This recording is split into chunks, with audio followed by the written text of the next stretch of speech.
स्वतंत्र प्रार्थी रमेश चंद्र जेना आज सरकार को समालोचना कर बीजेडी और बीजेपी उपरे बसिଛନ୍ତି रमेश चंद्र जेना से बीजेडी सरकार को आक्षेप करी 25 वर्ष सरकार रे सरकार कौन करिसेंती ओडिशा रे आज भी लोक खाइबा को पाउनांती एवं पानी मुंदे भी पाउनांती। रमेश चंद्र जेना कहिसेंती ओडिशा को हरि लूट करिवार सरकारंकर संपूर्ण हाथ अछि। जदि केही सत्य कथा कही आग धाड़ी को आसे ताकू पुलिस माध्यम रे जेल पठा जाउछि एवं मोदी सरकार को टार्गेट करी कहिसेंती देश को बिक्री करी देले मोदी सरकार। आसंतु सुनिमा रमेश चंद्र जेना कौन कहउछंती।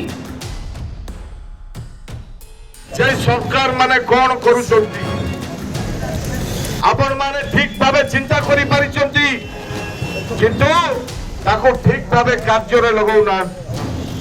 आज देखंतु आम देश रे आम राज्य रे 22 वर्ष होला बीजेडी सरकार चली केमिति चली कौन करूची कौन न करूची आपण मामे ठीक भाबे जानि पारिछंती। आज देश रे चली बीजेपी सरकार देखुथिबे देश राज्यर परिस्थिति एवं देश राज्यर गणतंत्र एवं स्वाधीनता पर कौन है कौन करी चली आपण माने ठीक भावे जानी पारुथिबे। आज देखंतु आम राज्य जो सरकार चली एई सरकार कहिबार कथा जे आमे जा कहिबो ता सुनिबो डाकिले आसीबो पचारले कहिबो काहेकि नहले तुमको गोली लाठी रे जवाब दिया जीवो नहीं तो मिथ्या केस जेल रे भरा जीवो तमर रोजगार छिन्न जीवो तम नाना प्रकार हराण करा जीवो। एई परिशासन चली आज देश रे मध्य सही परिस्थिति जो महापुरुष माने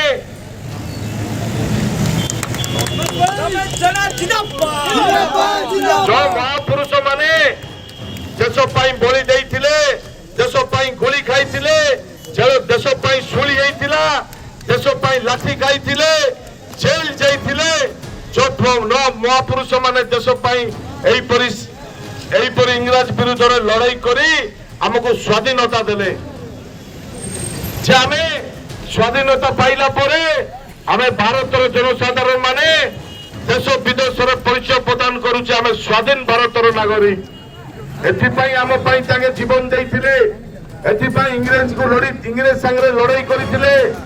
आज सही परिस्थिति आसीछि जो परिस्थिति सरकार माने जे डाकिले आसीबो पचारले कहिबो आम कथा सुनी कार्य करिवो नहले तुम रोजगार छिना जीव नाना प्रकार हैरान करा जीवो।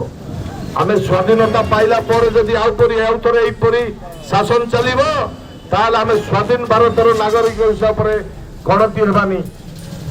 मु कहिबार कथा जे आज बीजेपी सरकार जो शासन करुछि शासन को न आसिला समय रे बड़ बड़ कथा कहउथले जे गरीब लोक प्रत्येक गरीब लोकंकर खाता को 15 लाख लखा आसीबो।